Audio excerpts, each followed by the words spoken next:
Maka menurut para ulama arif billah ya, domir hu di sini maknanya adalah ismu zatnya Allah. Itulah isyarat peristiwa talqin zikir. Maka Rasulullah mengalami, jadi ketika turunnya wahyu ketika itu juga sekaligus malak Jibril mentalkin Rasulullah Shallallahu Alaihi Wasallam. Karena Rasul menerima ismu zatnya Allah Subhanahu Wa Taala.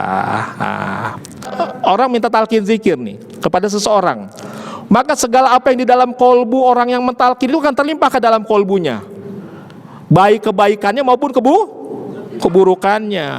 Kalau kelas kita masih ada sifat sombongnya, takaburnya, dengkinya, irinya, enalkin orang, maka yang terlimpah dari kolbu kita ke orang yang ditalkin bukan hanya pancaran zikir kita. Tadi sifat jelek kita ikut turun nggak? Turun. Itulah kenapa talqin zikir itu nggak boleh dari sembarang orang. Dalam kitab Miftahus Sur itu bisyarti aziha min qalbin taqiyin naqiyin mimma siwallah. Syaratnya diambil dari kolbu yang takwa dan suci dari selain Allah. Nggak bisa dari kolbu sembarang orang. Dan prosesnya itu bukan urusan dari mulut ke telinga, dari kolbu ke kolbu. Dan sudah dibuktikan. Mungkin saya pernah bercerita dan sering saya sampaikan, ya walaupun mungkin ada juga yang belum dengar. Untuk membuktikan bahwa talqin zikir bukan urusan dari mulut ke telinga, tapi dari kolbu ke kolbu. Maka bersyukurlah kita yang sudah mendapatkan talqin zikir. Sekritis apapun, segenting apapun, kolbu kita sudah tentram bersama Allah. Maka rasa sakit yang seperti bacokan tadi tidak akan terasa karena sudah tentram bersama Allah. Kalaupun dalam keadaan sadar pasti bisa mengucapkan la ilaha illallah. Kalaupun tidak sadar dalam keadaan koma, tetap di dalam kolbunya sudah ada ismu zat. Jadi kalaupun sudah koma sekalipun tetap dalamnya ada zikir hofi. Bah hatur nuhun bah, omongan saya dibuktikan bah. Saya bilang gitu, bah hatur nuhun bah, saya bilang. Karena saya bilang sama dia, Bunda sucikan saja kolbu Bunda, ridho dengan Allah, ya. Nanti Allah akan memuliakan jasad Bunda, dan benar dimuliakan. Saya dari ujung rambut saya cium, enggak kecium sama sekali. Ya, ini bilang wah ini karomatnya, ada karomahnya, masya Allah. Jadi ya ini membuktikan bahwa orang yang mengamalkan zikir itu ya, insya Allah ya akhir hayatnya insya Allah husnul khotimah. Bahkan Allah memperlihatkan kemuliaan karomahnya. Jadi jika engkau di dalam sebuah urusan persoalan wadikta bihamlihi terasa engkau berat menanggungnya, fa'asbahta fi usrin pagi-pagi terasa penuh kesulitan, wa amsayta fil haraj sore-sore penuh dengan kesempitan. Jadi pagi-pagi kesempitan, sore-sore kesempitan ya, kesulitan dan kesempitan. Maka fasoli alal muhtari min ali hasimi kasiron fa innallaha ya'tika bil faraj. Maka perbanyaklah membaca salawat kepada Al-Mukhtar, Nabi yang terpilih dari keluarga Bani Hasim sebanyak-banyaknya. Fa innallaha ya'tika bil faraj, maka Allah akan memberikanmu jalan keluar. Jadi silakan ya, yang ingin mengamalkan, amalkan 1650 kali sebelum tidur ya.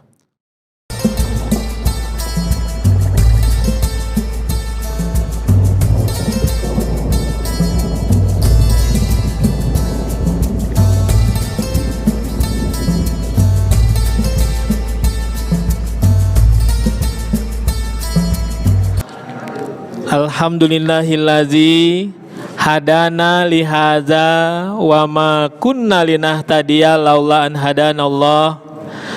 Wassalatu wassalamu ala sayyidinal muhtar wa ala alihi wa ashabihil ahyar. Allahumma sholli wa sallim wa barik ala sultani khalqillah wa sahibi taji kamali sifa sayyidina wa maulana Muhammadinil Mustafa wa ala alihi wa sahbihi adada ma fila ilaha illallah.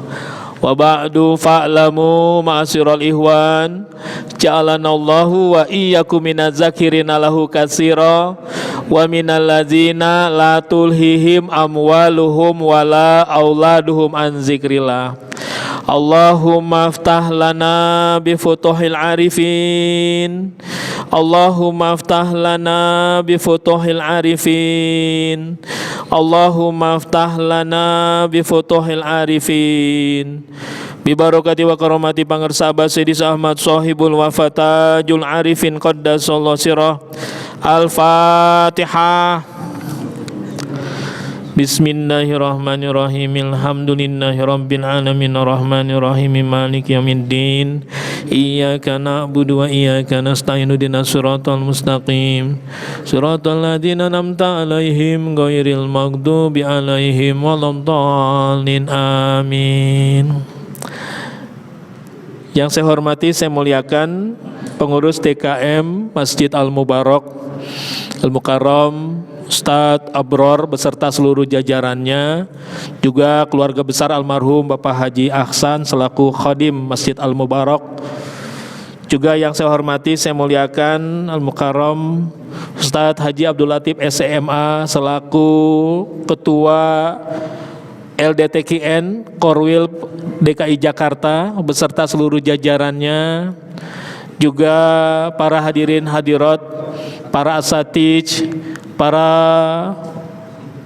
tokoh ikhwan, Bapak Ibu, hamba-hamba Allah, umat Nabi Muhammad sallallahu alaihi wasallam, murid-murid Hadratus Syekh pangarsa Abah yang berbahagia.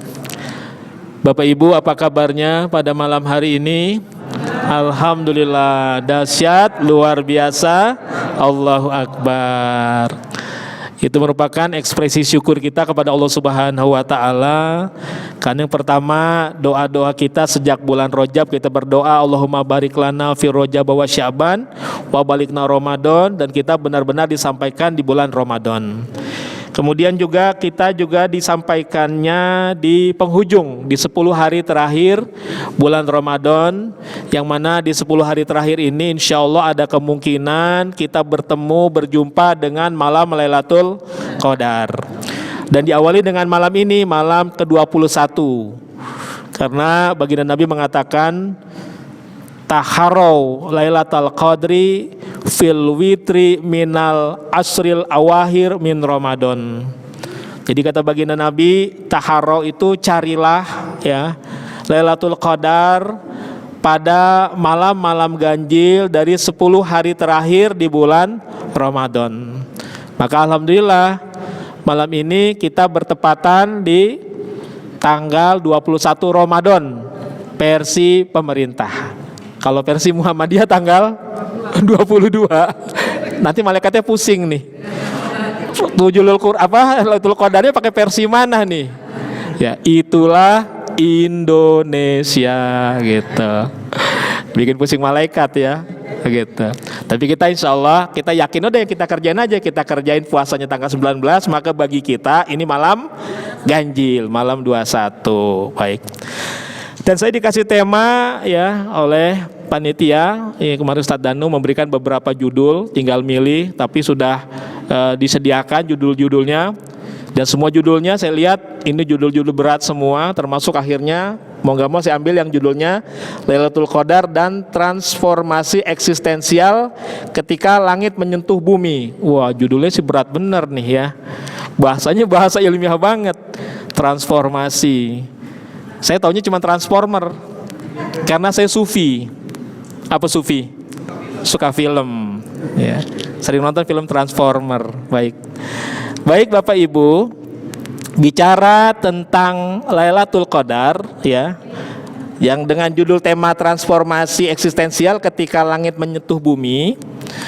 Tentu ada memang suatu keadaan yang memang benar-benar langit itu menyentuh bumi, tapi bukan dalam pengertian fisik ya, tapi dalam pengertian sebuah makna, karena ada sebuah kejadian peristiwa agung ya, yang ketika itu energi langit, cahaya langit benar-benar menyentuh bumi atau turun ke bumi. Dan peristiwa itu ya adalah ketika terjadinya atau turunnya Al-Quran.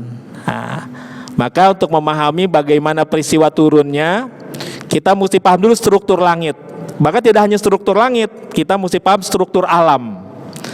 Kalau di dalam kitab Sirul Asror ya, alam itu punya beberapa lapis. Ya, ada berapa lapis? Ratusan, itu mah iklan itu ya. Ada 4 lapis ya. Kalau iklan berapa lapis? Ratusan. Itu kalau wafer apa tuh?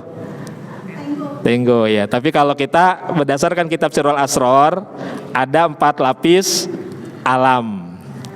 Maka 4 lapis alam ini ya, ini mencakup juga kemudian struktur-struktur langit. Jadi kalau dalam Sirrul Asror itu ya, alam yang paling tinggi namanya alam lahut. Di bawahnya ada alam jabarut, lalu alam malakut dan alam mulki. Dan alam lahut inilah asal sejatinya kampung halaman kita.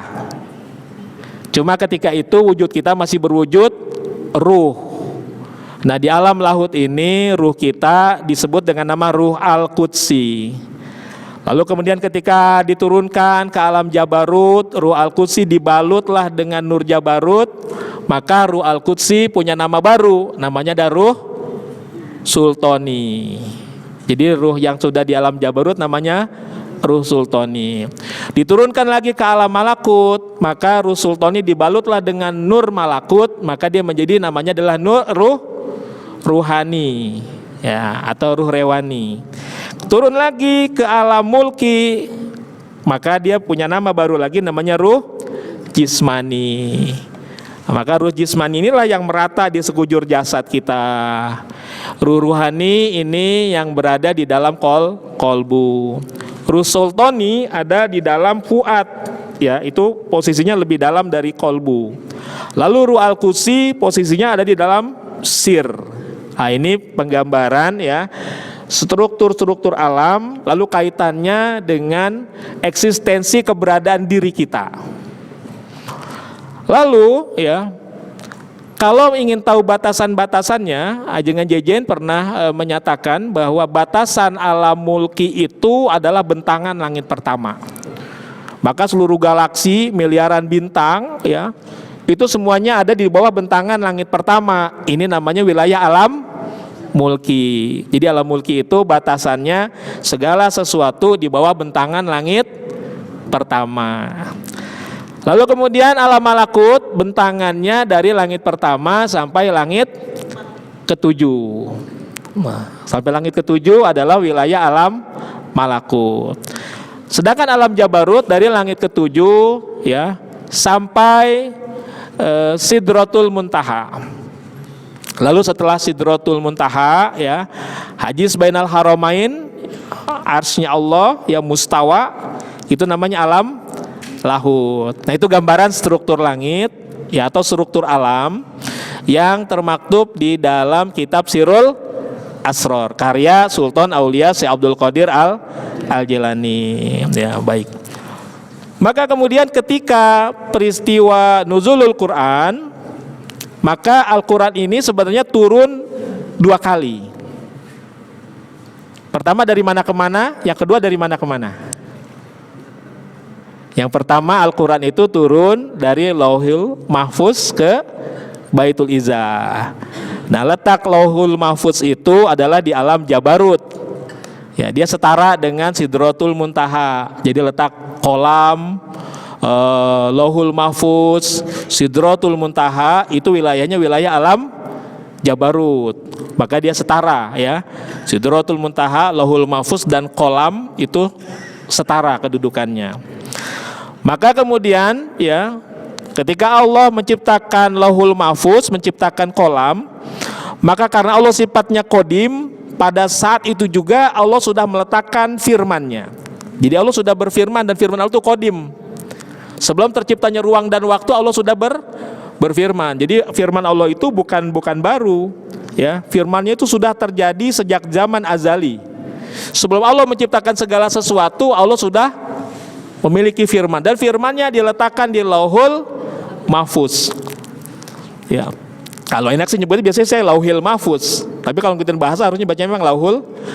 Tapi kebiasaan kita nyebutnya Lauhil Mahfuz. Nah, ini.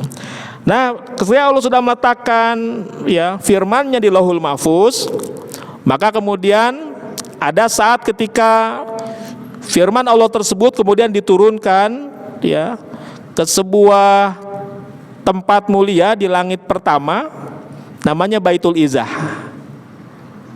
Nah, inilah fase pertama terjadi turunnya Al-Quran.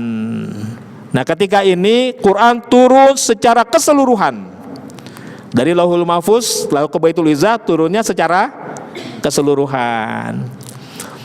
Lalu dari Baitul Izzah inilah kemudian diturunkan ya ke bumi, yang terjadinya pertama kali pada tanggal 17 Ramadan. Inilah awal pertama baginda Nabi menjadi Nabi. Nah, ini terjadinya 17 Ramadan. Diawali dengan surat Al-Alaq 5 ayat. Iqra bismi rabbikal ladzi khalaq. Maka yang dari Lauhul Mahfuz ke Baitul Izzah inilah yang dasarnya di dalam surat Al-Qadar ayat 1. Inna anzalnahu fi lailatul qadar.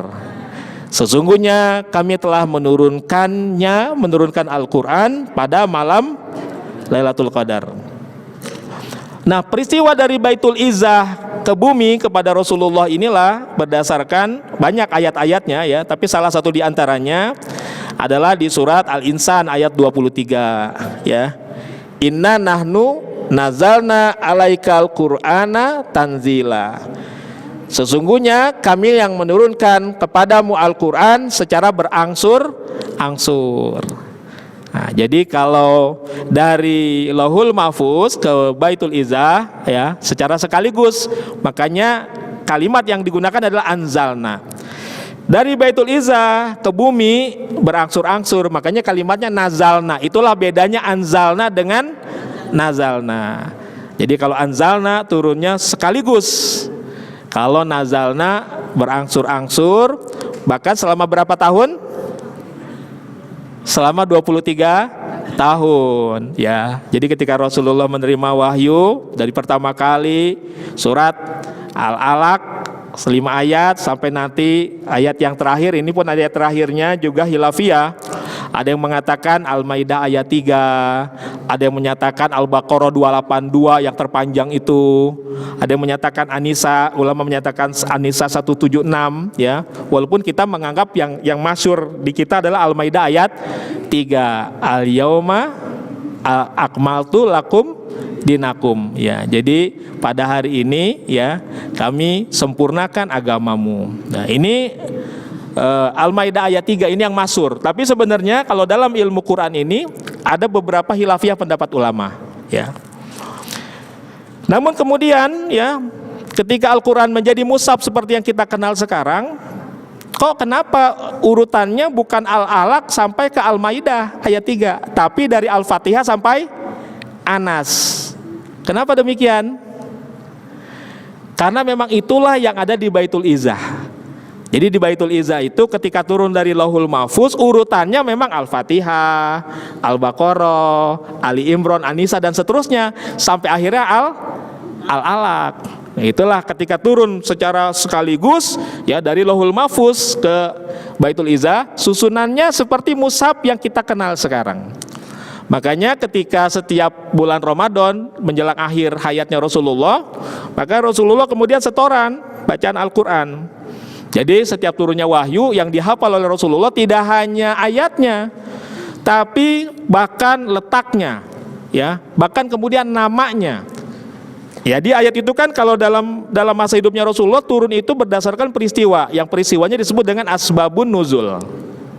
Ya, peristiwa sebab menjadi sebab turunnya Al-Quran ya. Bagi kita secara lahiriah atau bagi masa Rasulullah saat itu seolah-olah Al-Quran itu turun ketika ada sebuah kejadian, sebuah peristiwa. Ini dari sisi syariat, dari sisi zohir.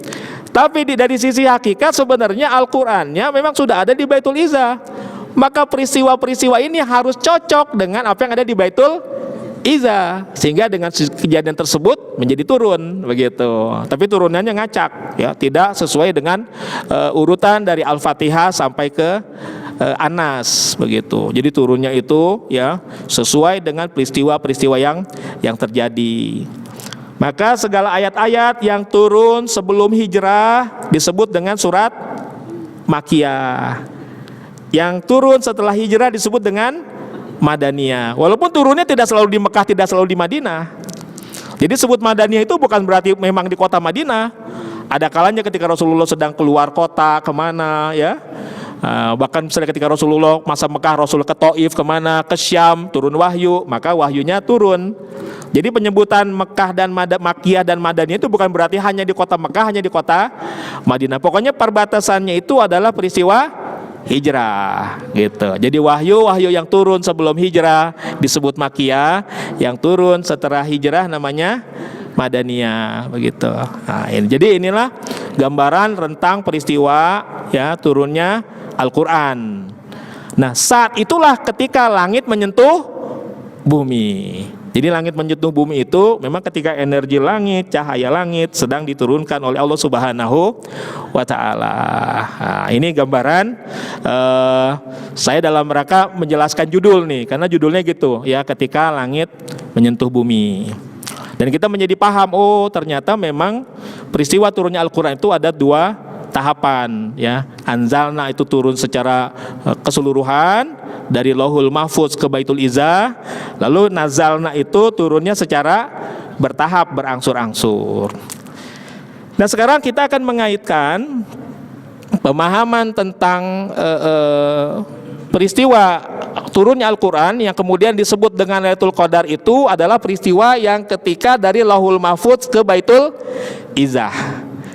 Ya, karena Nabi mengatakan bahwa ya Al-Quran itu turun pada malam Lailatul Qadar, dan malam Lailatul Qadar itu ada di antara 10 hari terakhir di bulan Ramadan. Jadi yang disebut dengan Lailatul Qadar itu adalah saat turunnya dari Lauhul Mahfuz ke Baitul Izzah. Berarti peristiwa ini sudah terjadi sebelum tanggal 17 Ramadan ketika Nabi Muhammad menerima wahyu pertama kali. Ya. Makanya kalau Kiai Wafi pernah menyatakan ya, dalam kajian beliau, berarti peristiwa ini kalau kita kompromikan terjadinya peristiwa Lauhul Mahfuz ke Baitul Izzah itu berarti setahun sebelum Nabi menerima wahyu di Gua Hiro. Nah, jadi di bulan Ramadan di antara tanggal-tanggal ganjil itulah turun. Makanya setelah itu karena Qur'annya sudah turun, sudah dekat sekali, dan Nabi Muhammad kan selama bertahun-tahun sudah tahanus.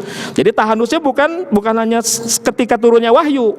Nabi sudah bertahanus sejak usia, kalau tidak salah sejak usia 25 tahun, sejak menikah dengan Khadijah itu. Berarti selama 25 tahun setiap bulan Ramadan Nabi naik ke Gua Hiro. Kalau bahasa kita riyadoh ya, tirakat. Nabi karena prihatin dengan kaumnya, maka setiap bulan Ramadan Nabi naik. Nanti kalau sudah selesai Ramadan Nabi turun. Berarti hitungannya kemungkinan Nabi sampai sekitar 15 tahun itu melakukan tirakat, melakukan tahanus. Maka ketika kemudian melakukan kontemplasi, ruhaniyahnya semakin bersih, semakin bersih, maka ada titik di mana ya mungkin setahun sebelum turunnya itu Nabi sudah semakin siap, ya batinnya sudah semakin suci. Nah, ketika itulah ya untuk mempersiapkan yang 17 Ramadan saat turunnya surat Al-Alaq, wahyu 5 wahyu yang pertama itu, maka setahun sebelumnya menurut Kiai Wafi itulah saatnya diturunkan ya Al-Qur'an secara global. Makanya setelah itu Nabi Muhammad sering mengalami sebuah fenomena. Berarti karena Al-Quran sudah begitu dekat, berarti tanda-tanda beliau sebagai seorang nabinya sudah semakin semakin muncul. Maka berapa kali kalau Nabi sedang lewat di tempat sepi ada yang mengucapkan salam, Assalamualaikum ya Rasulullah, Nabi jalingukan, kok nggak ada orang ya, Nabi jalan lagi, Assalamualaikum ya Rasulullah. Jadi yang mengucapkan salam itu pepohonan, bebatuan. Ya, jadi itu hadis-hadisnya jelas. Nabi mengatakan, jadi sebelum Nabi mendapatkan wahyu yang 5 wahyu pertama itu, Nabi sudah punya pengalaman spiritual. Nah, berarti ketika itu batinnya sudah begitu bersihnya, sudah begitu sucinya, sudah dipersiapkan oleh Allah, ya. Sehingga ketika 17 Ramadan itulah pertama kali turunnya wahyu pertama. Nah, ini gambarannya. Baik. Nah, sekarang ya kita kaitkan ya dengan amaliyah kita akan mengambil surat dasarnya dari surat Al-Qadar ayat 1 ya. Dan surat Al-Qadar ayat 1 ini inna anzalnahu fi lailatul qadar. Tadi sudah dibahas bahwa domirhu di sini menurut para mufassirin ya artinya adalah Al-Qur'an. Maka inilah menjadi dasar peristiwa nuzulul Quran, inna anzalnahu fi lailatul qadar. Tapi kalau kata para ulama arif billah, domirhu di situ ya itu maknanya adalah ismu zatnya Allah Subhanahu wa taala. Nah, karena kita tahu Allah itu ya, nama Allah ada berapa huruf? Bukan, nama Allah itu hurufnya ada berapa? Ada 4. Alif, lam, lam, ha. Ketika 4 hurufnya lengkap dibacanya Allah. Alif, lam, lam, ha dibaca Allah. Nah, dan keunikan nama Allah, kalaupun 1 huruf dihilangkan, maka tetap aja mengarahnya kepada Allah. Kalau alifnya dihilangkan, menjadi apa? Lam, lam, ha dibacanya lillah, milik Allah, ya, karena Allah, bagi Allah. Maka lillah itu tetap merujuk kepada Allah. Lam yang pertama dihilangkan, tinggal lam dan ha dibacanya lahu, baginya, miliknya, tetap merujuk kepada Allah. Nah, ketika 3 huruf dihilangkan, alif lam lam dihilangkan, tinggal ha dibacanya hu, dia, maka juga tetap merujuk kepada Allah. Itu mengapa para ulama arif billah, inna anzalnahu, hu di situ adalah ismu zatnya Allah Subhanahu wa taala. Maka peristiwa turunnya ismu zat ini ya kepada qalbunya Rasulullah itulah penggambaran peristiwa talqin zikir. Dan memang demikian yang Rasulullah alami ketika pertama kali mendapatkan wahyu itu, kan malak Jibril mengatakan, "Iqra, bacalah." Lalu Rasulullah ya menjawab, "Ma'ana biqori." Aku tidak bisa membaca, apa yang harus aku baca? Kenapa? Karena kita jangan memahami ketika wahyu pertama turun itu ya, itu sudah ada kalimatnya, sudah ada lafadznya, ada tulisannya. Nah, yang perlu kita pahami, wahyu itu adalah bahasa Allah, bahasa Tuhan. Bahasa Tuhan itu la harfan wala sautan, gak ada hurufnya, gak ada suaranya. Maka ketika Iqra, ya bacalah, Nabi mengatakan ma'ana biqori, aku tidak bisa membaca apa yang harus aku baca. Lalu dipeluklah oleh malak Jibril, dan Nabi merasa seperti begitu sesaknya, ngap ya. Nah, ketika dipeluk itulah dari kolbu malak Jibril, yang di kolbunya itu tersimpan ismu zatnya Allah Subhanahu wa taala, terjadilah lompatan nur ilahi ke kolbunya Rasulullah. Begitu ya. Ada kontak dengan kolbu Rasulullah. Tapi kolbunya belum hidup ketika itu. Belum hidup. Maka kemudian ditanya kedua kalinya, Iqra, diminta untuk membaca lagi. Tetap Nabi Muhammad jawabnya, ma'ana biqori, aku tidak bisa membaca apa yang harus aku baca. Kembali dipeluk lagi oleh malak Jibril. Dalam riwayat itu sampai Nabi merasa sesak. Ketika itu dari kolbu Jibril terjadilah lompatan nur ilahi ke kolbunya Rasulullah. Ya, tapi tetap ya kolbunya belum hidup. Nah, ketika ketiga kalinya dipeluk itulah barulah kalau ibarat kita starter mobil, baru yang ketiganya nyala deh. Nah, ketika itu hiduplah kolbunya Rasulullah Shallallahu Alaihi Wasallam. Kenapa? Karena kolbunya sudah berisi ismu zatnya Allah Subhanahu wa taala. Oleh karena itu Rasul bisa membaca bahasa Tuhan yang la harfan wala sautan, yang gak ada hurufnya, gak ada suaranya. Maka ketika diperintahkan Iqra, Rasul langsung menyambung, Iqra bismi rabbikal ladzi khalaq, khalaqal insana min alaq, Iqra wa rabbukal akram allazi 'allamal bil qalam, 'allamal insana malam ya'lam. Jadi langsung, kenapa? Karena di kolbu sudah ada ismu zatnya Allah Subhanahu wa taala. Maka menurut para ulama arif billah ya, domir hu di sini maknanya adalah ismu zatnya Allah. Itulah isyarat peristiwa talqin zikir. Maka Rasulullah mengalami, jadi ketika turunnya wahyu ketika itu juga sekaligus malak Jibril mentalkin Rasulullah Shallallahu Alaihi Wasallam. Karena Rasul menerima ismu zatnya Allah Subhanahu wa taala. Nah, karena sudah bicara ketalkin zikir, ini ada kaitannya dengan amaliyah kita. Maka kita akan mulai membahas tentang ya, kaitannya talqin zikir ya dengan peristiwa Lailatul Qadar. Ini sudah terkait. Maka kita akan lebih masuk lagi. Kita akan mendasari pembahasannya karena akan yang mengantarkan kepada transformasi eksistensial, terjadinya perubahan eksistensi. Nah, ini tentu kita mesti punya dasar nih. Maka kita dasarnya harus menggunakan kuncinya langsung. Dan kunci sudah diberikan oleh guru kita. Bahkan nama kuncinya, nama itu adalah nama kitab yang beliau tulis sendiri. Namanya kitab Miftahus Sudur. Maka kita akan bertabaruk mengambil sebuah makalah di kitab Miftahus Sudur. Ini adanya di pasal yang ke-5. Miftahus Sudur itu ada 2 juz awal dan juz sani. Juz awalnya ada 4 pasal, juz saninya ada 2 pasal. Jadi pasal 5 dan pasal 6. Ya. Maka makalah ini adanya di pasal yang ke-5. Pangersabah mengutip ucapan seorang wali besar namanya Syekh Abu Said Al-Kharaj. Nah, orang banyak suka salah paham nih, dianggap ini gurunya Syekh Abdul Qadir Al-Jailani, ya. Karena termasuk bahkan ya AG sendiri ketika membahas tentang ini menganggap ini gurunya Tuan Syekh. Padahal kalau gurunya Tuan Syekh Abu Said Al-Mubarak Al-Mahzumi Al-Mubarak, bukan Al-Kharaj. Kalau Al-Kharaj ini memang seorang wali besar, tapi bukan guru langsung Tuan Syekh Abdul Qadir Al-Jailani. Baik, kita bertabaruk, kita simak ya makalah ini. Ya, qala syekhuna wa mursiduna Sayyidi Ahmad Shahibul Wafatajul Arifin qaddasallahu sirah nafa'anallahu bihi wa bi ulumihi wa bi barakatihi wa bi asrarihi fi daraini amin. Wa yaqulu Abu Sa'id Al-Kharaj radhiyallahu anhu, iza aradallahu ayyuwaliya abdan min abidihi fataha alaihi baba zikrihi fa iza istalaza zikra fataha alaihi babal qurbi summa rafa'ahu ila majalisil unsi summa ja'alahu ala kursiyyi tauhid summa rafa'anhul hijaba wa adkhalahu darul fardaniyah wa kasyafalahu hijabal jalali wal azamah.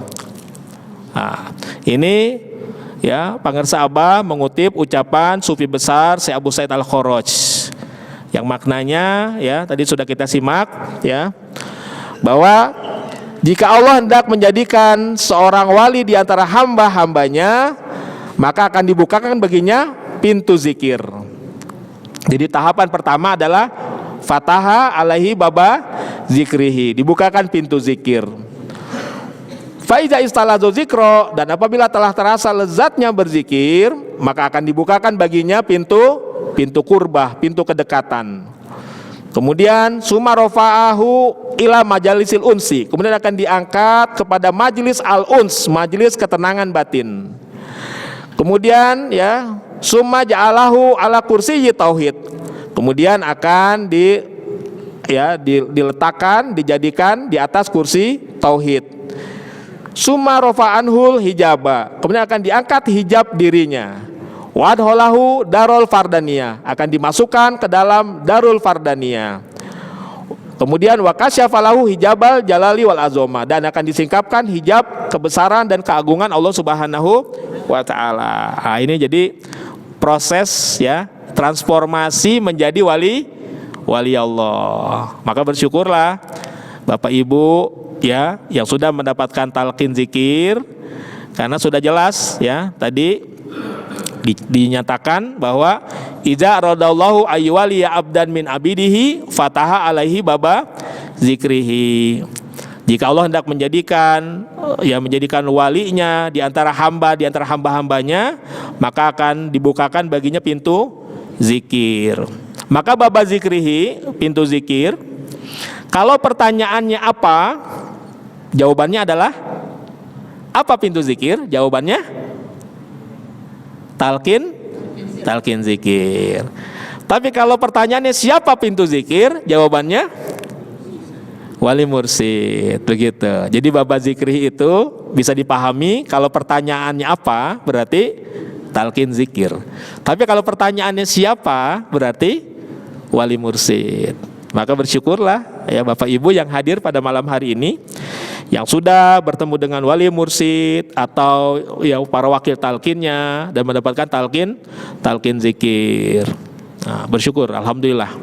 Dan talqin zikir itu bukan proses biasa, tapi proses luar biasa. Karena seperti tadi, bagaimana peristiwa nuzulul Quran, turunnya Al-Quran dari Allah itu ke Rasulullah itu ya melalui tahapan Lauhil Mahfud ke Baitul Izzah secara sekaligus. Baitul Izzahnya, ke bawahnya, ke buminya itu berangsur-angsur, ada tahapannya. Talqin zikir juga begitu. Ketika kita mendapatkan talqin zikir, ya secara sekaligus sebenarnya di dalamnya sudah ada tahapan-tahapan, paket-paket lainnya. Maka kalau kita dapat talqin zikir, saya sebut saja kita mendapatkan paket lengkap, bukan paket hemat. Kalau paket hemat itu kita mendapatkan talqin zikir berarti hanya untuk mengamalkan zikir. Tapi kita dari guru mursyid kita ketika mendapatkan talqin zikir, maka kita dapat beberapa paket sekaligus. Ya, dapat talqin zikir itu berarti kita mendapatkan izin untuk mengamalkan apa? Pertama, mengamalkan zikir harian, zikir hataman, melaksanakan hikmat manakib, melakukan sholat-sholat sunnah dan salawat Bani Hasyim. Nah, berarti ketika dapat talqin zikir dapat paket lengkap, bukan paket hemat. Kalau paket hemat itu dapat talqin zikir yang mengamalkan zikir. Ini kan tidak hanya mengamalkan zikir, ya. Walaupun tadi ada zikir harian, zikir hataman, hikmat manakib, sholat-sholat sunnah. Inilah modal kita. Nah, ya, modal. Jadi bersyukurlah yang sudah mendapatkan. Berarti yang sudah mendapatkan ini termasuk apa? Termasuk yang dikehendakin Allah akan menjadi siapa? Menjadi apa? Menjadi wali Allah. Gitu. Tapi bukan untuk bertepuk dada, untuk berbangga diri, untuk bersyukur. Itulah kenapa kita dalam setiap itikaf Lailatul Qadar ini tujuannya bukan seperti di tempat umum ya, orang-orang itu benar-benar mencari-cari, mengejar-ngejar, memburu-buru. Kalau kita tujuannya mensyukuri Lailatul Qadar, karena secara hakikat itu sudah ya, kita bersyukur mendapatkan karunia agung dari Allah melalui guru mursyid kita, talqin zikir. Karena hakikatnya sama. Orang mendapatkan Lailatul Qadar itu lebih baik daripada 1000 bulan. Sama, mendapatkan ismu zatnya Allah pun lebih baik daripada 1000 bulan yang tidak ada ismu zatnya. Maka ibadah kita yang ada ismu zatnya walaupun 1 detik ya, itu lebih baik daripada ibadah yang bertahun-tahun yang tidak ada ismu zatnya sama sekali. Nah, disitulah mahalnya ya. Jadi nilainya sama kedudukannya. Apalagi ketika mendapatkan talqin zikir, guru tidak hanya meletakkan ismu zat itu pada lapisan kolbu, tapi pada lapisan sir, ya. Itu mengapa ya malaikat itu tidak tahu kalau kita sedang zikir atau tidak zikir. Beda kalau kita sedang melakukan niat di dalam hati. Kalau orang melakukan niat baik, ya niat baik di dalam hatinya, malaikat tahu nggak?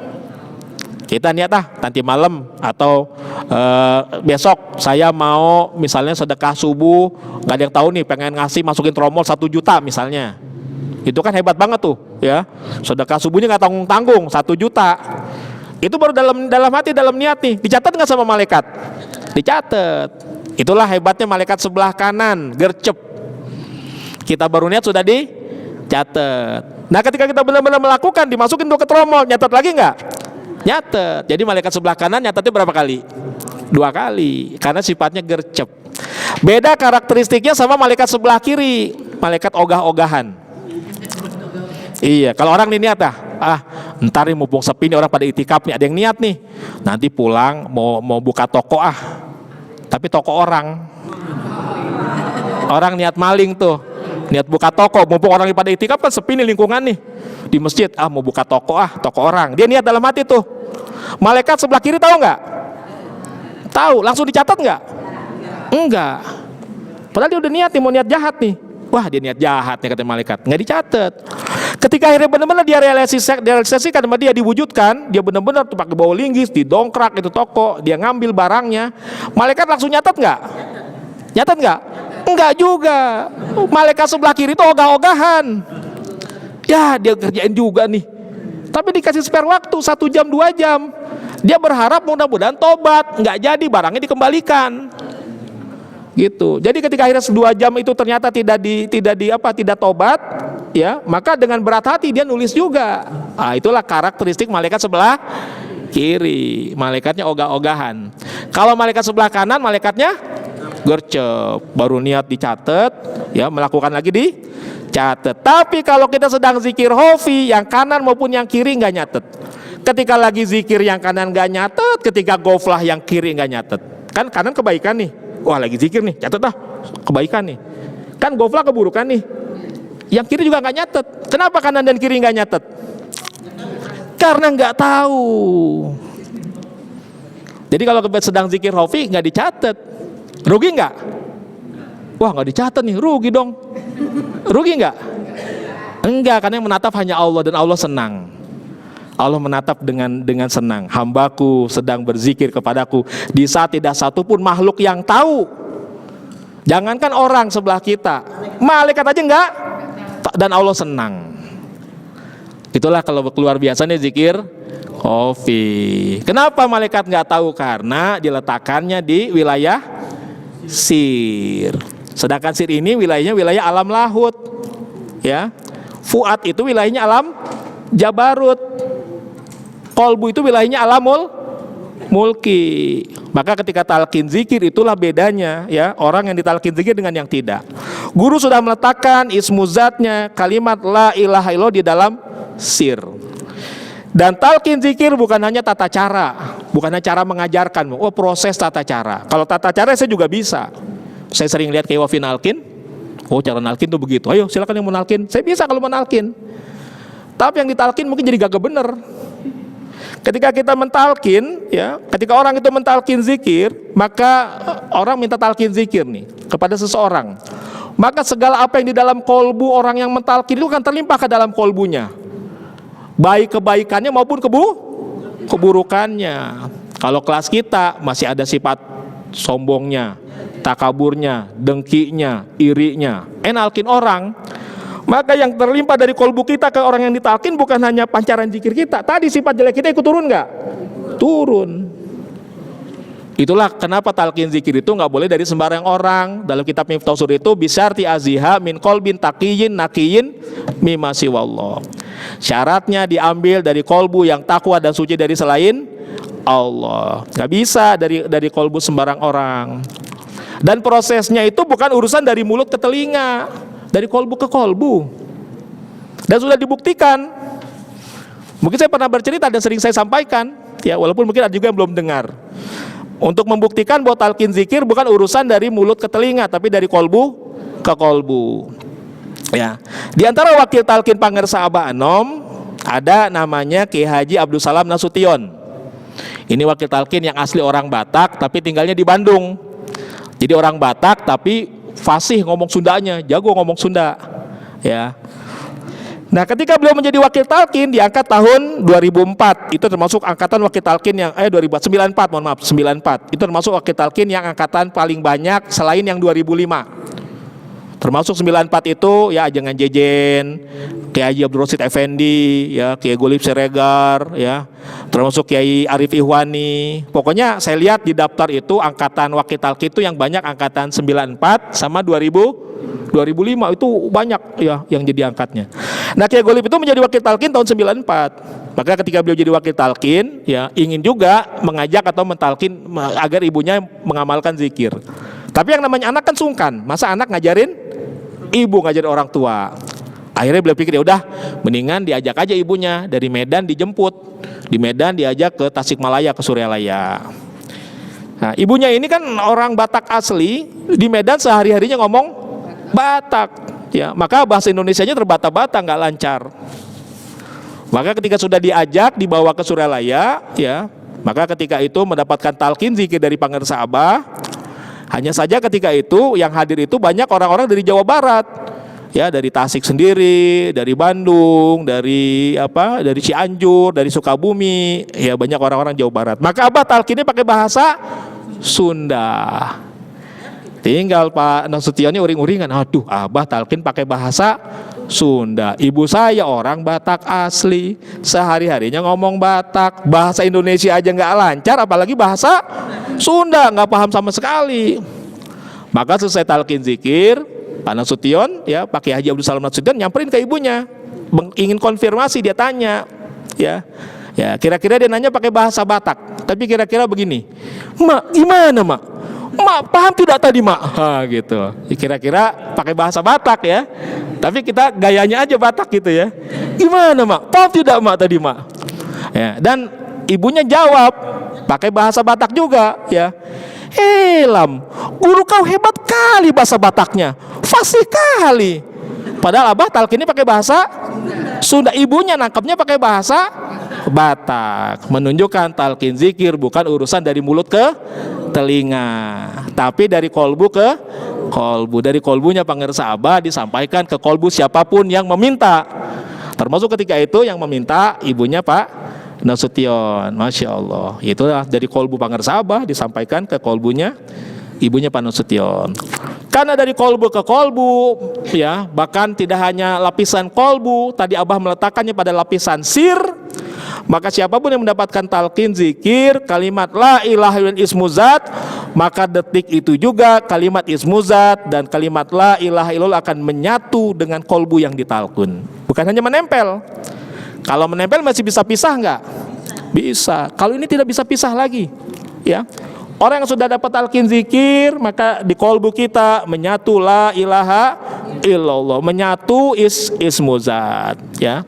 Sering saya gambarkan, gambaran menyatunya seperti menyatunya gula dengan manisnya, menyatunya cabai dengan pedasnya, menyatunya garam dengan asinnya. Begitulah gambarannya. Nah, ini jadi itulah, ya, keberuntungan orang yang mendapatkan talqin zikir. Sehingga ketika nanti kita bertemu dengan hari yang paling kritis, hari yang paling menentukan, kapan itu? Ketika sakaratul maut, ya. Maka walaupun kita sedang dikeroyok oleh setan depan belakang kiri kanan, ngegoda, ya, mencoba menggelincirkan akidah kita, di saat paling terakhir itu kata setan, walaupun ente ahli ibadah, ahli sholat, ahli puasa, ahli zikir, hari ini hari yang kami tunggu-tunggu, akan kami hancurkan semuanya, kata setan. Bahkan setan akan mengundang bos-bosnya, setan-setan kelas tingginya, ya. Dia panggil, bos, nih Mang Andika lagi sekarat nih bos, tolong turun gunung. Maka setan-setan yang pernah turun gunung itu turun, semuanya kita dikeroyok. Maka Masya Allah, sudah dikeroyok oleh godaan setan, sudah menghadapi rasa sakit yang luar. Problemnya dua, rasa sakitnya seperti dibacok dengan 300 bacokan pedang. Ada riwayat yang mengatakan seperti hewan yang dikuliti hidup-hidup. Yang kedua, menghadapi godaan setan. Berat gak peristiwa itu? Berat. Maka kalau hanya mengandalkan bantuan dari luar, sulit, ya. Makanya banyak orang ketika ditalkin dibantu, ya, oleh keluarganya. Kong, baca kong, la ilaha illallah. Engkongnya jawab, itu empang di sono buat elu. Ada nggak yang begini? Ada, ya. Sedang dibimbingkan kalimat la ilaha illallah, ingatnya pada yang lain. Kenapa? Karena memang begitu, sedang menghadapi sakit yang luar biasa, kedua sedang digoda oleh godaan setan. Maka bersyukurlah kita yang sudah mendapatkan talqin zikir. Sekritis apapun, segenting apapun, kolbu kita sudah tentram bersama Allah. Maka rasa sakit yang seperti bacokan tadi tidak akan terasa karena sudah tentram bersama Allah. Kalaupun dalam keadaan sadar, pasti bisa mengucapkan la ilaha illallah. Kalaupun tidak sadar, dalam keadaan koma, tetap di dalam kolbunya sudah ada ismuzat. Jadi kalaupun sudah koma sekalipun, tetap dalamnya ada zikir hofi. Kalau dalam keadaan sadar, mampu mengucapkan. Bahkan seringnya banyak ngajarin, ya, bisa ngajarin. Banyak iwan-iwan tekian, ya. Ketika itu ada di Nurul Huda dulu, Kiai Haji, ayahnya Kiai Pak Basar, Insinyur Haji Muhammad, ya, Insinyur Haji Muhammad. Beliau itu penggerak di Jakarta Barat, ya, punya putra sudah meninggal pula, ya, Haji Basyar. Ketika menuntun ayahnya, ketika itu padahal beliau sedang tidak sadar, la ilaha illallah gitu. Tiba-tiba malah bangun, langsung ngomong, kamu yang perlu, bapakmu udah punya gitu. Maka kemudian anaknya menjadi talqin zikir. Sejak itu anaknya talqin zikir, gara-gara bapaknya bilang begitu, bapak sudah punya gitu. Nah, ini banyak diajarin malah ngajarin, ya. Termasuk almarhumah istri saya, ya, istri saya yang pertama, yang sebelum ini, yang sekarang, ya, Arum, tapi dulu saya pernah, namanya Suhening, itu kena kanker payudara stadium 4. Saya sudah mendampingi proses perjuangannya selama 2 tahun 7 bulan. Nah, tapi takdir Allah, ya, ternyata beliau dipanggil Allah. Nah, ketika detik-detik terakhir itu saya sedang safari dakwah dengan Kiai Wafi, dengan Kang Haji Gusrip di Pangandaran. Bahkan ada sebuah peristiwa menarik. Ketika saya sedang akan mengisi materi 3I Islam Iman Ihsan, tiba-tiba saya dapat telepon ketika itu istri saya sudah dibawa ke Kuningan. Waktu saya berangkat masih di rumah di Rawabuaya, ya, saya belum pindah ke Bekasi. Saya berangkat safari dakwah dengan Kiai Wafi. Saya izin dengan Bapak mertua, tolong Bapak gantikan saya 4 hari ini saja. Saya sedang akan safari dakwah dampingi Kiai Wafiuddin. Lalu kemudian Bapak mertua saya datang dari Kuningan, ya, datanglah ke Rawabuaya ke tempat saya, menginap selama 4 hari. Saya berangkat, ya. Nah, ketika sudah hari yang ketiga atau keempat di Pangandaran itu, ketika saya akan ngisi, dapat kabar ternyata istri saya beberapa kali ngalamin kritis, dibawalah dengan ambulan oleh bapak mertua saya ke Kuningan. Maka ketika saya dapat kabar begitu, istri saya sedang kritis gitu, saya jadi galau tuh. Nah, Kang Haji Gusrip ingin menghibur saya sambil meraba dada saya, sabar. Tapi Masya Allah, ketika beliau meraba dada saya, tiba-tiba secara spontan beliau nangis. Jadi apa yang dirasakan oleh saya tiba-tiba pindah kepada beliau. Jadi yang nangis beliau, nangis sesengukan tuh, Kang Haji Gusrip. Beliau juga nggak ngerti, bukan bermaksud menyedot, enggak, memang maksudnya berempati. Tapi oleh Abah dipindahin. Beban batin saya yang berat dipindahin ke Haji Gusrip, maka dia nangis sesengukan. Saya jadi enteng, maka saya bisa ngisi materi Islam Iman Ihsan dengan lancar. Itulah karomah guru kita. Itu kan per detik itu, per menit. Saya udah dikit lagi mau maju, nah, Kiai Wafi sudah selesai, saya dapat kabar telepon, saya kelihatan galau. Kenapa? Saya cerita. Langsung Haji Gusrip langsung meluk saya di dada saya dielus-elus. Tiba-tiba beliau nangis sesengukan. Jadi beban saya pindah ke beliau. Plek, sama Abah dipindahin. Maka kemudian saya menyampaikan Islam Iman Ihsan dengan tanpa beban. Wah, begitu. Barulah setelah itu saya selesai, saya masuk ke kamar hotel, saya zikir itu. Ya, ketika dapat kabar kritis itu, saya tadi sudah sholat asar, saya zikir lagi tanpa hitungan sampai menjelang maghrib itu, dari selesai itu sampai maghrib, Masya Allah. Ya, jadi itu pengalaman. Nah, ketika akhirnya saya dapat kabar akan lanjut, ya, dari Pangandaran ke Pamijahan, dapat kabar istri saya benar-benar kritis, maka saya berpisahlah dari Pangandaran menuju ke Kuningan. Kiai Wafi dengan rombongan Haji Gusrip menuju ke Pamijahan. Tapi sampai di tempat saya terlambat karena istri saya sudah meninggal. Tapi saya tanya kemudian kepada uaknya, kepada keluarganya, bagaimana tadi akhir hayatnya? Uaknya cerita, tadi ketika kami tuntun rame-rame la ilaha illallah, ya, tiba-tiba istri saya bilang begini, zikir mah bukan begitu, zikir begini nih, la ilaha illallah. Dia praktekkan zikir jahar, Masya Allah. Diajarin malah ngajarin. Dan saya langsung, itulah air mata pertama saya di situ. Saya langsung keluar air mata. Kenapa? Masya Allah. Padahal kalau sehari-harinya dia zikir nggak begitu gayanya. Itu gaya saya banget. Dia kalau makmum sama saya yang suaranya semangat, dia tetap la ilaha illallah begitu. Jadi sepanjang bermakmum sama saya bertahun-tahun suaranya peliri. Tapi ketika di hari terakhirnya malah suaranya, wah, itu gaya saya terakses ke dirinya, Masya Allah. Jadi ketika keluarganya menuntunkan pada bingung, kok diajarin malah ngajarin. Lalu la ilaha illallah, la ilaha illallah, dan habis dan meninggal dunia, Masya Allah. Itulah air mata saya ketika pertama kali, ya. Jadi Masya Allah. Jadi menunjukkan, ya, bersyukurlah orang sudah mendapatkan talqin zikir. Padahal dia penderitaan sakit kankernya berat. Makanya sebelum saya berangkat itu, saya sudah menunjukkan, ya, Bunda ridho sama Allah, dia mengangguk ridho gitu. Itu sebelum saya tinggal ke Pangandaran, ya. Ridho nggak? Ridho. Protes nggak? Enggak gitu. Jadi dia menalami berjuang dengan kankernya itu. Saya tanya, dia ridho. Maka saya kata insya Allah, ya, Allah akan tapi yang aku takut begini, ya, katanya. Mau aku sih ini kering dulu karena lukanya itu 12 cm groak. Mohon maaf, ya, payudara sebelah kiri groak 12 cm dan beraroma. Dan dia khawatir, takut kayak cerita rahasia ilahi. Ya, rahasia ilahi itu, ini kok mati. Di rahasia ilahi kan ada orang kalau ini menimbulkan apa? Takut menimbulkan fitnah, ya. Karena meninggalnya beraroma dan sebagainya begitu. Maka dia bilang begitu, mau aku sih, ya, aku ingin ini kering dulu. Nah, sebelum berangkat saya bilang, Bunda jangan memikirkan hal-hal di luar jangkauan Bunda, ya. Lebih baik Bunda ridho kepada Allah, bersihkan kolbu Bunda. Nanti Allah akan memuliakan jasad Bunda, akan mensucikan Bunda, memuliakan jasad Bunda. Dan benar, Masya Allah, ya. Ketika itu saya semalaman, saya datang itu kan Isa, dia sudah meninggal. Semalaman akhirnya saya nunggu tuh orang pada baca Quran, baca Yasin, saya tunggu, ntar udah terakhir. Maka jam 12 malam udah sepi tuh. Maka saya sengaja hataman tam sampai subuh sendirian.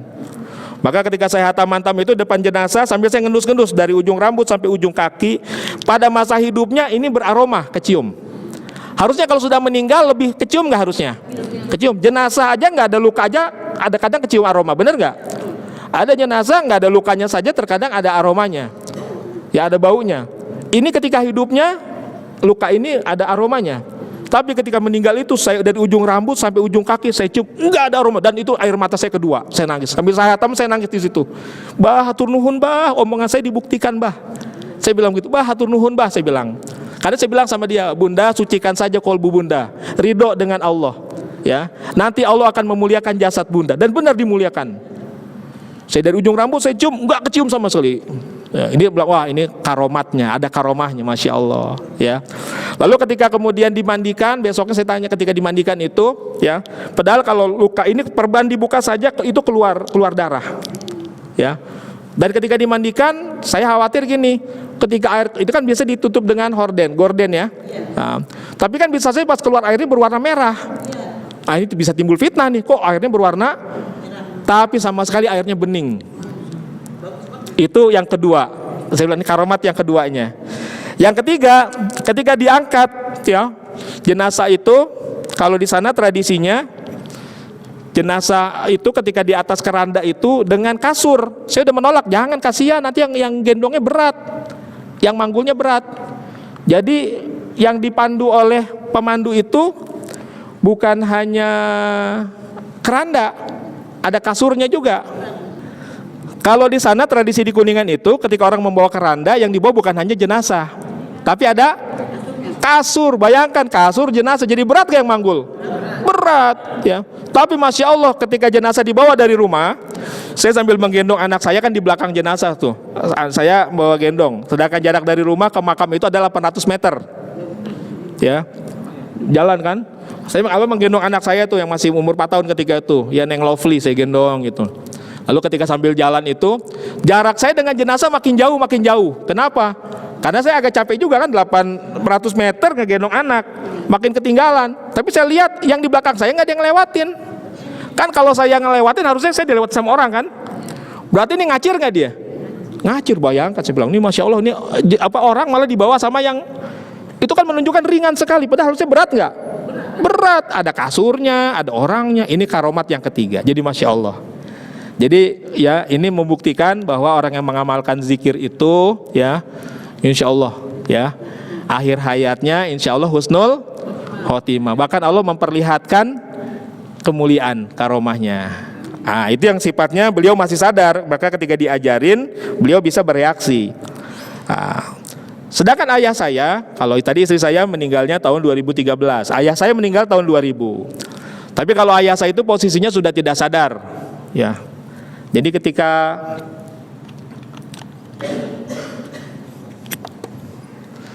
pada hari menjelang wafatnya itu tensinya sudah 70/50. Bayangkan 70/50 ya, sudah tidak sadarkan diri ayah saya itu ya.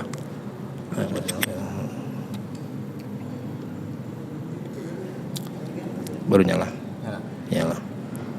Maka kemudian oleh dokter ya ditawarkan mau dimasukin ruang ICU nggak? Saya tanya. Ketika itu ayah saya terkena penyakit yang populernya tahun 2002. Tapi kenanya tahun 2000. Tahun 2002 kan ada banjir besar nih di Jakarta.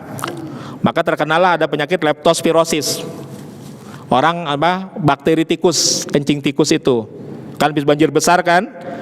Itu kenalah orang banyak tahun 2002 kena leptospirosis. Tapi ayah saya kenanya tahun 2000 ya.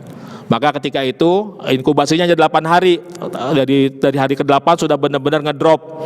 Tensinya tinggal 70/50. Maka ketika ditanya oleh dokter mau dimasukin ruang ICU nggak, saya tanya.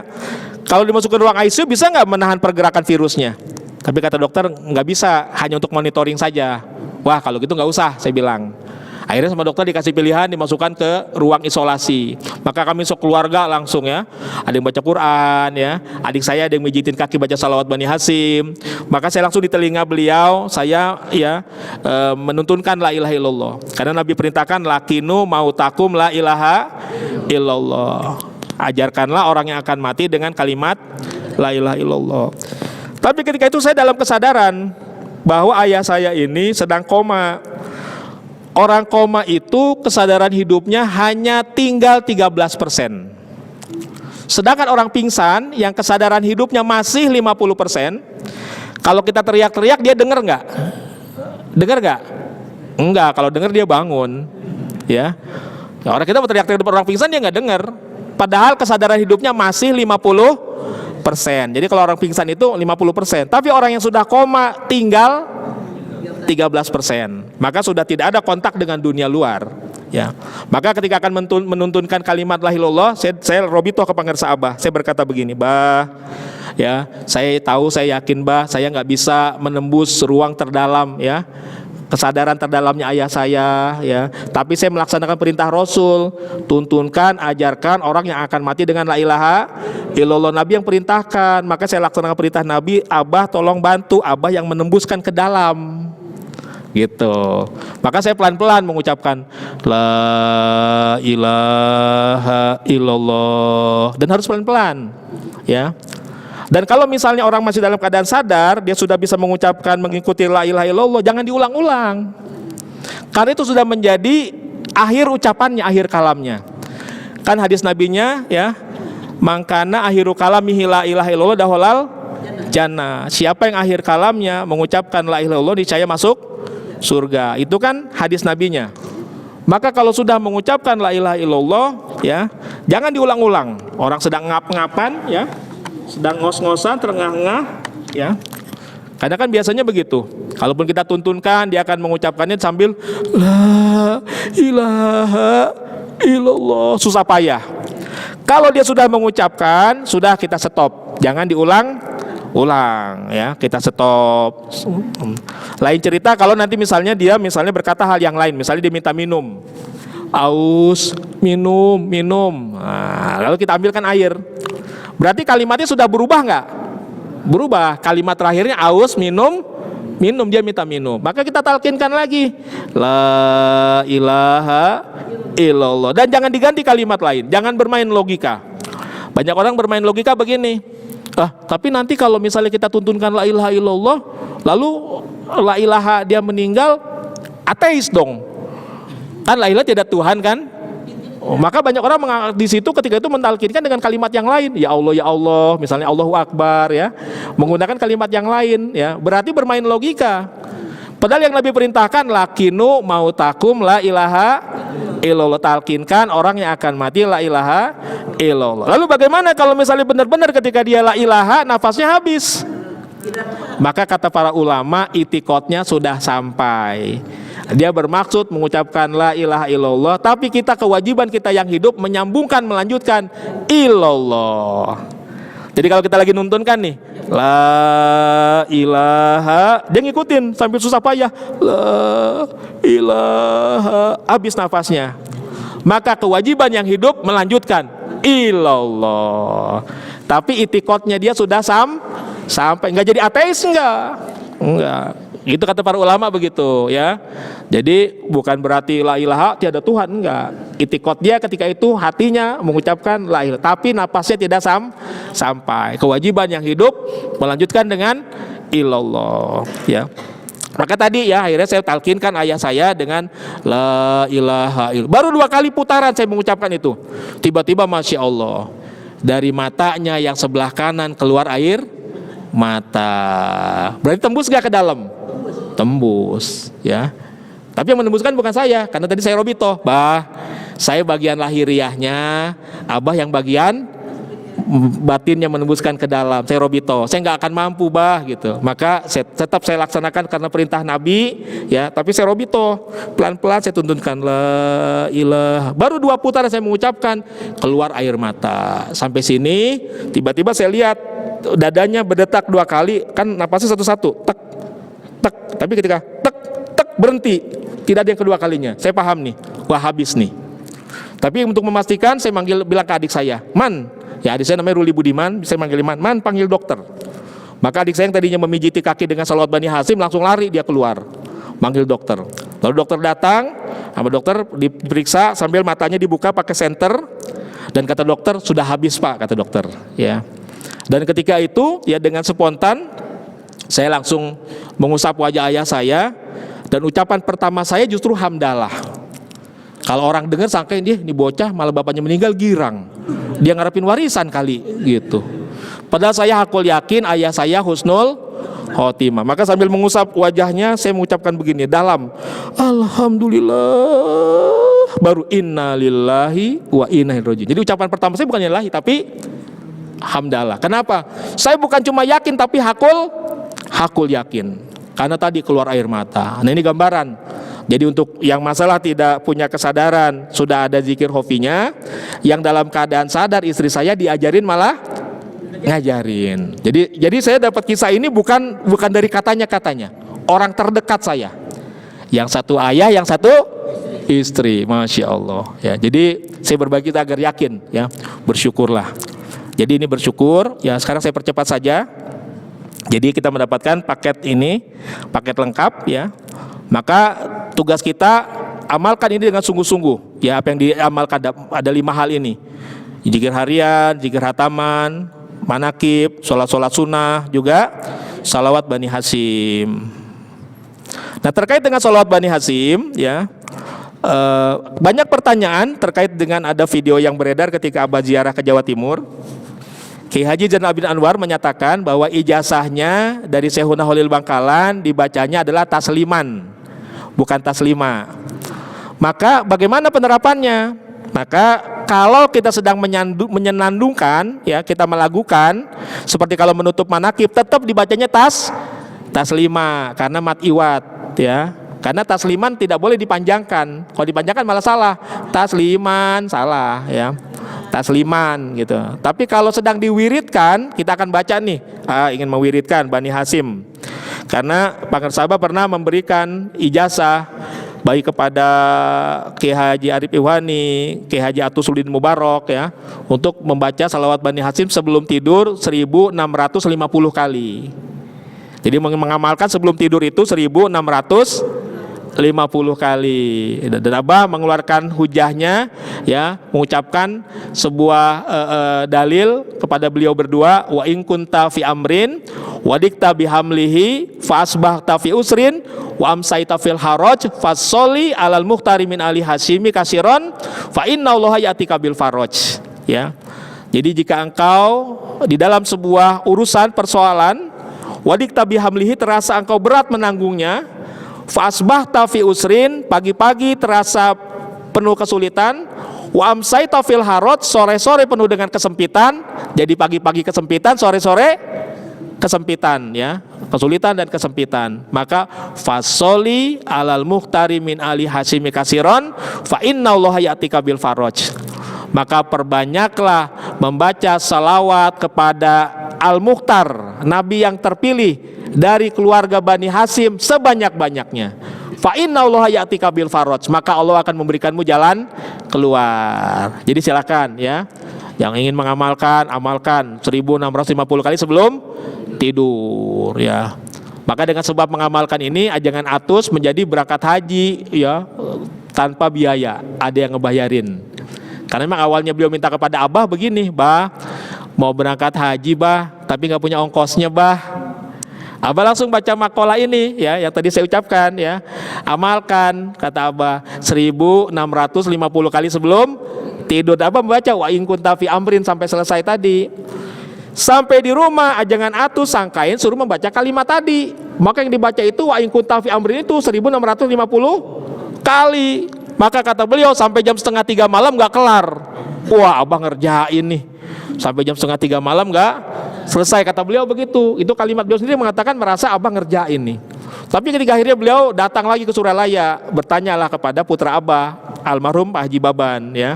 Kang Haji, ini gimana nih, Abah ngasih saya amalan, tapi kok susah nih, nggak kelar nih. Coba gimana? Ceritain sama ajangan Atus. Dibacalah tadi makolahnya. Artiin, kata Haji Baban. Diartiin sama ajangan seperti tadi, ya. Ketika diartikan jadi paham nih. Oh iya, ternyata yang diamalkan salawat Bani Hasyim. Itu beliau memintanya tahun 2004, ya. Maka mengamalkan terus istiqomah selama 5 tahun 2009. 2009 ada yang memberangkatkan beliau haji tanpa ongkos sendiri. Pulang haji ada yang memberangkatkan umroh 4 kali. Jadi tahun itu beliau berangkat hajinya 1 kali, umrohnya berapa kali? 4 kali. Tahun berikutnya lagi ada yang berangkatin haji lagi. Pasti hajinya haji plus tuh, ya. Pulang haji berangkatin lagi umroh 4 kali, masya Allah, ya. Jadi hajinya 2 kali, umrohnya 8 kali. Itu mengamalkan salawat Bani Hasyim 1650 kali sebelum tidur. Tapi saya bukan ngiming-ngimingi ya. Nah, karena setiap orang perjalanan beda-beda. Mungkin 5 tahun, siapa tahu kalau yang ini beda-beda. Jadi kalau 5 tahun ternyata belum juga, mungkin memang jatahnya 10 tahun gitu ya. Kan tergantung masing-masing. Wah, kok 5 tahun kagak kelar juga? Itu jangan atus 5 tahun. Ahli riadoh kali ya. Kalau enggak berapa tahun ya? 10 tahun mungkin kan gitu. Jadi jangan menakar dengan kita. Tapi insya Allah ya bisa ya tercapai. Nah ini salat Bani Hasyim. Saya percepat.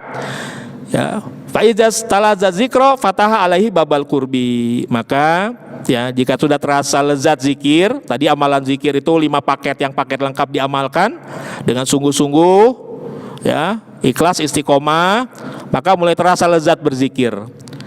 Nah, lezat berzikir itu tandanya apa? Sudah hilang nih bimbang, bosan, malas. Kan kalau masih ada malas masih berat zikir. Ya. Berat. Kalau udah bosan nggak enak zikir lama-lama, maunya udahan sebentar. Berarti zikir itu terasa nikmat kalau yang namanya BBM ini udah nggak ada. Apa tuh BBM? Bimbang, bosan, malas ya. Kalau kendaraan kan terbalik nih. Kalau nggak ada BBM mogok. Ya, kalau mobil nggak ada BBM mogok nggak? Mogok. Kalau ikhwan tarekat ketemu BBM malah mogok. Jadi ketemu BBM malah mogok ya. Orang sudah mengamalkan bertahun-tahun ya, tahu-tahu berhenti. Kenapa? Bosan. Berarti bosan itu mogok setelah mengamalkan. Mengamalkan lama bertahun-tahun, berhenti, kan mogok tuh. Nah, berarti bosan itu mogok setelah mengamalkan. Ada orang juga mengamalkan tapi bimbang. Maka orang yang bimbang itu hakikatnya dia sudah mogok ketika mengamalkan. Kalau orang malas mogok sebelum mengamalkan. Kalau orang malas diajak sholat yuk, malas udah sholat belum? Yuk puasa Senin Kamis yuk, malas udah puasa belum? Belum. Maka orang malas itu mogok sebelum mengamalkan. Orang bimbang mogok ketika mengamalkan. Orang bosan mogok setelah mengamalkan gitu. Maka orang kalau sudah hilang itu yang BBM-nya, terasa lezat zikirnya. Udah nggak terasa beban, enak kan? Nggak pengen buru-buru, dinikmatin. Maka ya lezat berzikir itu indikatornya kalau sudah hilang yang 3 tadi. Ya. Lalu kemudian jika sudah terasa lezat, maka akan dibukakan baginya babal kurbi, pintu kedekatan. Ya. Saya mencari-cari referensi babal kurbi ini pintu kedekatan apa nih ya? Akhirnya ketika kemarin berapa bulan yang lalu saya ditugaskan kuliah subuh di rumah Pak Haji Suenda Masduki, menantunya Abah. Ya. Maka ketika itu saya pengen menyampaikan makalah ini ya. Padahal makalah ini ya termasuk ya waktu di sini ada kajian. Biasanya menyampaikan kajian di sini pernah ada ajengan Anding Mujahidin, pernah juga Kiai Haji Abu Arif.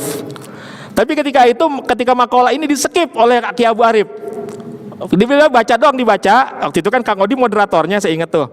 Lalu sudah dibaca kajiannya, wah ini berat nih, kita lompatin aja, kita skip.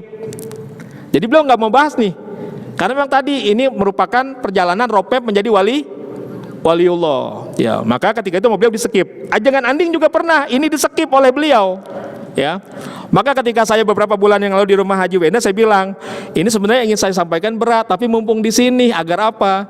Agar saya berharap saya baca makalah ini, maka dari pangersa Abah ke kolbunya beliau, dari kolbu ke kolbu saya, lalu keluar ke lisan saya, didengar oleh kuping saya sendiri. Saya bilang begitu. Dan masya Allah, tiba-tiba dapat ide. Oh ternyata ketika membahas babal kurbi, saya kaitkan dengan apa? Dengan surat Al-Baqarah 186. Ya, jadi termasuk babal kurbi itu kan ada tandanya. Ya, wa iza salaka ibadi ani fa ini qarib. Jika hambaku bertanya tentang aku, bahwa aku ini dekat. Maka ada indikatornya tuh, orang kalau sudah dekat dengan Allah itu apa pertama? Ya, maka Allah akan mengijabah doanya. Ya. Ujibu da'wata da'i iza da'ani. Tapi ada syaratnya. falyastajibuli, maka harus penuhi seruanku, maka harus punya taat yang sepenuhnya.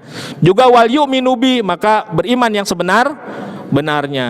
Jadi syaratnya kalau orang sudah punya mendekati pintu kurbah itu adalah indikatornya ijabah doanya, lalu punya ketaatan yang penuh kepada Allah dan juga beriman yang sebenar-benarnya. Lalu kemudian ada juga hadis yang terkait dengan sifat dekat, ya. Ada hadis, ya, yang menggunakan kata qorib juga. Nah, ini ternyata apa? Untuk orang yang dermawan. Karena ya, asyahi qoribu minallah, qoribu minanas, qoribu minal jannah, baidun minanar.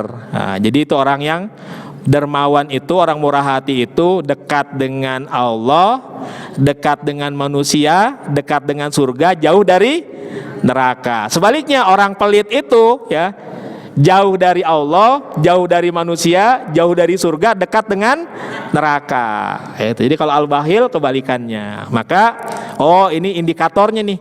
Orang kalau sudah dibukakan pintu kedekatan secara, ya, hablum minallahnya, dia mendapatkan ijabah doanya, lalu taat kepada Allah, ya, imannya mantap sepenuhnya. Tapi secara hablum minannasnya sifatnya dermawan. Nah, maka insya Allah, ya, bagi Bapak Ibu, ya, maka kesempatan kita ini tahapan untuk menjadi wali. Mungkin saya membahas sampai sini saja. Dan ini masih panjang soalnya nih, tuh panjang tuh, ya, masih panjang. Jadi saya cukupkan sampai di sini saja. Karena kita zikir hataman, minimal sudah ada transformasi, ya, di dalam diri kita. Pahamlah perubahan yang harus kita kejar.